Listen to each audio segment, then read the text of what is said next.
আমাদের ইউনিভার্সিটিতে আজকে থেকে 10-11 বছর আগে, এই গল্পটা আমি অনেক জায়গায় বলি, আমার ফেসবুক অ্যাকাউন্টেও লিখেছি। 10-11 বছর আগে একটা স্টুডেন্ট আসতো, খুবই অর্ডিনারি ব্যাকগ্রাউন্ডের, বুঝতে পারছো, মানে কাপড় চোপড় দেখে বোঝা যায় একটা কাপড়ে বারবার পরে আসে, খুবই ক্লান্ত চেহারা, খুবই ঘর্মাক্ত চেহারা, বেতন দিতে পারছে না ঠিক মতো, বারবার তোমার ডিফল্টার হয়ে যাচ্ছে, আর ক্লাসে আসতো দেরি করে, কিন্তু ক্লাসে খুব ভালো আনসার করতো।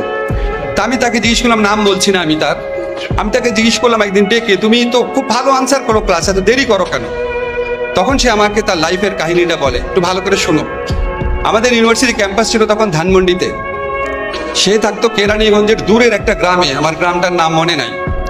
সে 1 ঘন্টা হেঁটে নদীর পাড়ে আসতো, নৌকা দিয়ে ঢাকা শহরে আসতো, টেম্পুতে করে চিকাতলার দিকে আসতো, তারপর আবার হেঁটে আসতো। কোনো একদিন নৌকা পেতে দেরি হলে বা টেম্পু পেতে দেরি হলে, তোমরা জানো মেয়েদের এখানে টেম্পুতে চড়ার ক্ষেত্রে অনেক প্রবলেম আছে, যে একটু কমফোর্ট চাই আর কি। এই শুধুমাত্র যাতায়াতের জন্য তার দিনের পর দিন দেরি হতো, দিনের পর দিন, এবং ফি দিতে পারতো না, ফাইন হতো, খুব খারাপ অবস্থা হতো, এত কষ্ট করতো মেয়েটা। যাই হোক, আমি স্টেট ইউনিভার্সিটিতে আমাদের যে প্রেসিডেন্ট আছেন, বোর্ড অফ ট্রাস্টিজের, তাকে পুরো ঘটনাটা বললাম। Is a nice person. উনি তার জন্য ওনার আমাদের যে লাইব্রেরি আছে সেখানে একটা পার্ট টাইম কাজের ব্যবস্থা করে দিল। পার্ট টাইম কাজের ব্যবস্থা করলো, মাসে বেতন মাত্র 5,000 টাকা। সে সকালবেলা চলে আসতো, অনেক লাইব্রেরিতে কাজ করতো, ক্লাস করতো, খুব কষ্ট করতো। এখন আমাদের যারা ল পরীক্ষা দেয়, আমাদের অনেকের জীবনে স্বপ্ন থাকে লয়ার হওয়া, আর যারা অনেক বড় স্বপ্ন দেখতে চায় তারা জাজ হতে চায়। বিকজ তোমরা জানো জাজ ইজ ভেরি কম্পিটিটিভ এক্সাম, ঠিক আছে? 1 লক্ষ ল স্টুডেন্টের মধ্যে থেকে হয়তো 100 জন জাজ হয়, ভেরি কম্পিটিটিভ। আমাদের ঢাকা ইউনিভার্সিটি, এখান থেকে যদি 100 জন পরীক্ষা দেয়, শেষ পর্যন্ত 20-25 জন জাজ হতে পারে, এটা সবচেয়ে বেশি।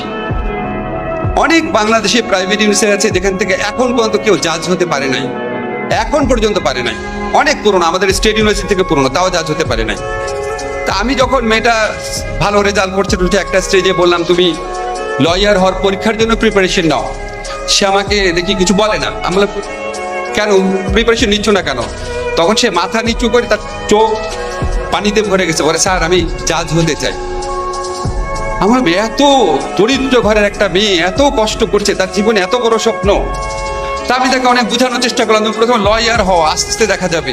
সে কথাই শুনলো না, সে পরীক্ষা দিল, প্রথমবার ফেল করলো, দ্বিতীয়বার পরীক্ষা দিল, রিটেন পাস করলো, কিন্তু ভাইভাতে ফেল করলো। থার্ড টাইম যখন আসলো, আমি বললাম, তোমার এত স্ট্রাগল জীবনে, এত কিছু, তোমার ফ্যামিলিকে দেখতে হয়, তোমার ছোট ভাই বোন আছে, কেন এত কষ্ট করতেছো? তুমি একটা ভালো ফার্মে ঢুকো, আমি তোমাকে ঢুকিয়ে দিই। সে কিছু বললো না, চলে গেল। তারপর আমি তাকে ভুলে গেলাম, কারণ তোমরা জানো যে জুডিশিয়ারি পরীক্ষা 1 বছর 1.5 বছর পর হয়। হঠাৎ একদিন আমাকে আমাদের ডিপার্টমেন্টে আজগর ভাই, উনি ফোন করেছে, মানে সিনিয়র একজন টিচার আর কি, ফোন করে দেখে উনি কথা বলতে পারছেন আনন্দের চোটে। আমরা সবাই খুব ভালোবাসতাম ওকে। সে চিৎকার করে বলছে, ও তো জাজ হয়ে গেছে। আমি তোমাদেরকে যে মেয়েটার কথা বললাম, এখন শরীয়তপুরে সে একজন ম্যাজিস্ট্রেট হিসাবে কর্মরত। আমার কাছে মনে হয়েছে ওর জীবনে যে 12 ফেলের যে লোকটাকে দেখেছো, তার চেয়ে অনেক গ্লোরিয়াস, অনেক বেশি স্ট্রাগল করেছে।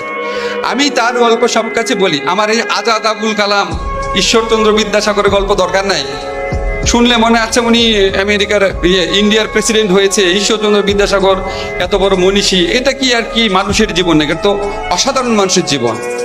অসাধারণ মানুষ না, আমাদের সাধারণ মানুষের জীবনে এরকম অনেক অসাধারণ গল্প আছে। তোমাদের চেয়েও অনেক বেশি কষ্টে থাকা ছেলেমেয়েরা, তোমাদের একটা গল্প বললাম, আরো অনেক গল্প আছে। আমি শিওর আমাদের চৌধুরী মফিজুর রহমান স্যার, উনি ওনার অনেক স্টুডেন্টদের এরকম গল্প বলতে পারবে।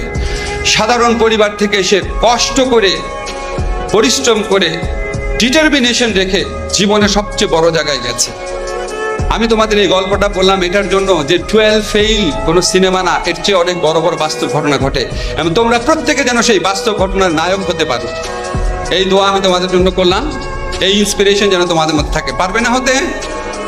আচ্ছা, গুড।